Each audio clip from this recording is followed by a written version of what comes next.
Welcome to the video, and in this video I'm going to be sharing with you my top 10 apps that I use on my phone on a day-to-day basis to support my creative photography. Now, I'm going to endeavour not to make this video incredibly long, so I'm not going to go into each app in incredible detail. However, if you do have any questions on them, please do drop a comment down below. I'd be really happy to help because I absolutely love all of these apps and they have a really important part to play in my photography workflow. So without further ado, let's get into it.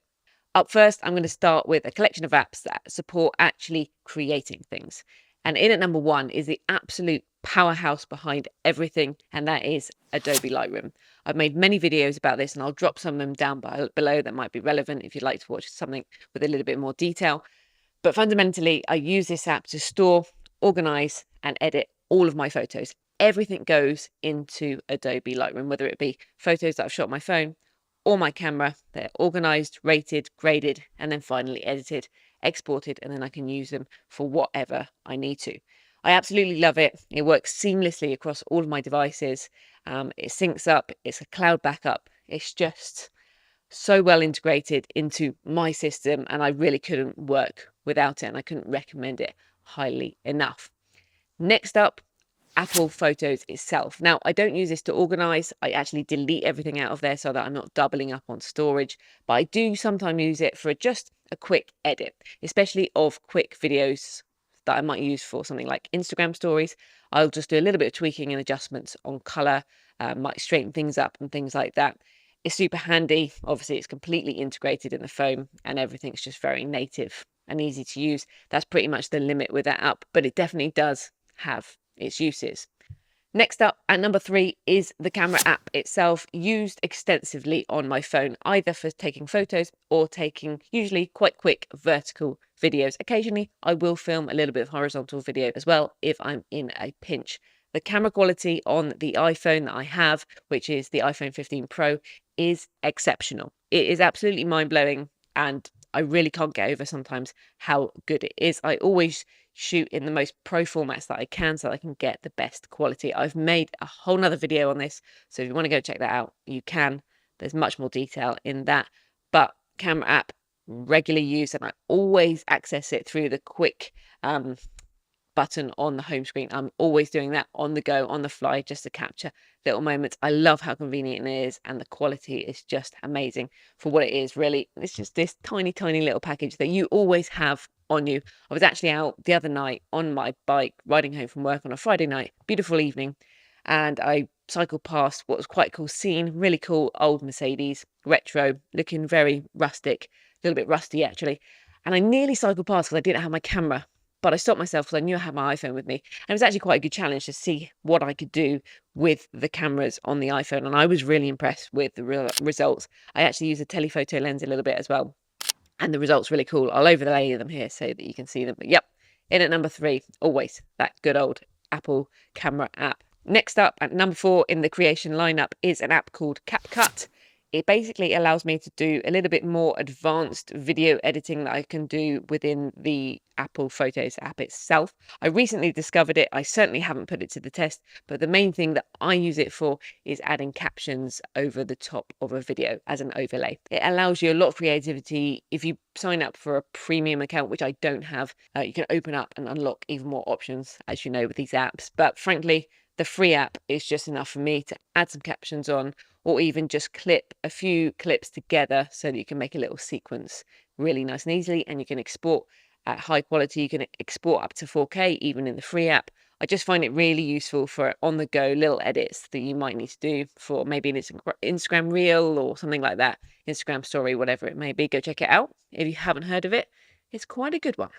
In at number 5 is something called Adobe Express. Now, this is a little bit similar to something maybe like Canva. I'm not a massive Adobe Photoshop user. I've never quite clicked with it, and I think it's just way more than I probably need. But I use Adobe Express extensively, mostly for creating my YouTube thumbnails and any kind of graphics or little montages of photos that I want to post on social media or my website, because it allows you to make montages and layouts and move photos around, add backgrounds, add text, things like this. So it's a nice creative app, very simple to use. It's a drag and drop kind of situation. You can use it on any device. Again, I use it on my phone and my iPad mostly.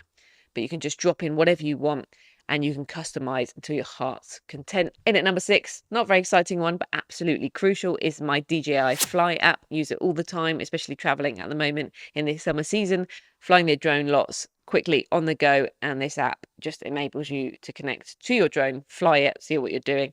You can also preview your footage, the video and the photos, and have a little play around with it within the app.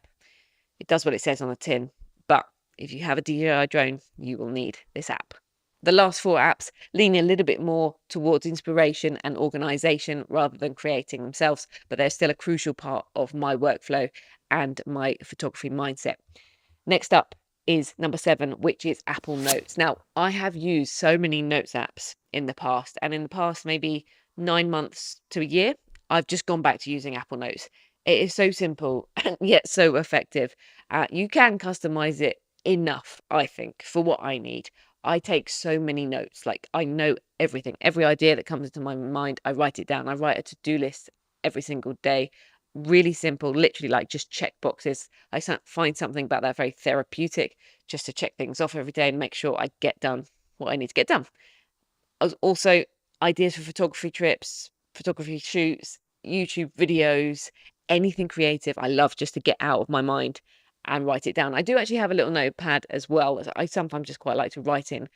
But ultimately, this works the best for me because it's always on me. So I've got my phone, or it's on my iPad, or it is on my computer if I want to write a little bit more and build on an idea.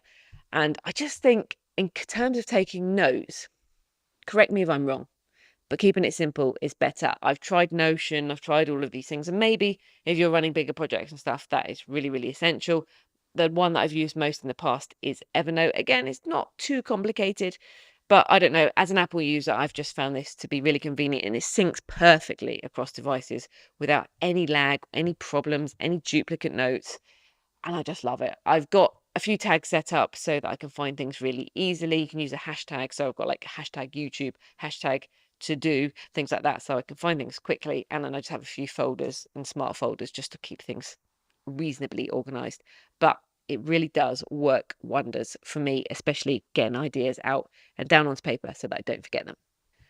Next up, bit of a double-edged sword, and of course, as a photographer, we'll all know it, it's Instagram.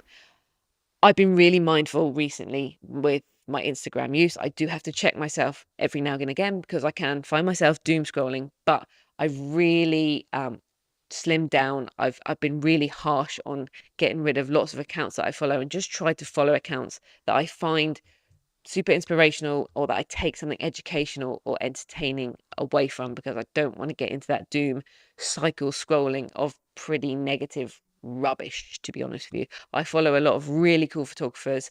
I follow some accounts that I'm just interested in, other things that I find interesting, like fitness, and they're motivational as well. And I just try to keep it really, really positive. And of course, like we all probably do, try to limit our time on it in terms of consumption.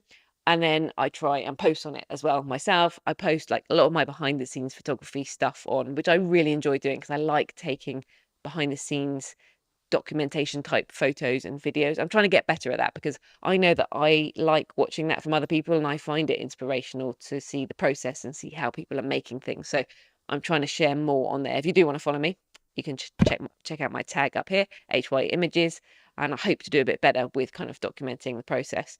And last but not least, I have 2 apps that are really crucial in my kind of planning and preparation for photo trips. One is a relatively new one, which is just a nice app to have. You could go finding this information on the internet quite easily, but it's called Lumy.